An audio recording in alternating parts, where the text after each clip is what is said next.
இப்ப என்ன உணவு சாப்பிடலாம், சாப்பிடக்கூடாது. இந்த டவுட் தான் எக்கச்சக்கமான நபர்களுக்கு இருக்கு. ஏன்னா நம்ம கிட்ட மெடிசின் வாங்கிட்டு போறீங்க. ஒரு 2 டேஸ்ல திரும்ப கால் பண்றீங்க. இது எனக்கு சாப்பிடலாமா?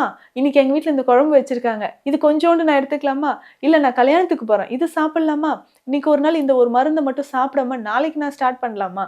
அதாவதுங்க, நீங்க கிட்னிக்குன்னு சாதாரண தலைவலி, காய்ச்சல் இது கிடையாதுங்க.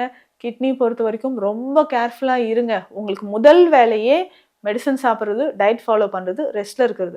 இப்படி இருந்தீங்கன்னா மட்டும் தான் உங்களுக்கு ரிவர்ஸ் பண்ணி கொண்டு வர முடியும். ஒரு 30 நாளாவது இத கரெக்ட்டா நீங்க ஃபாலோ பண்ணிக்கோங்க.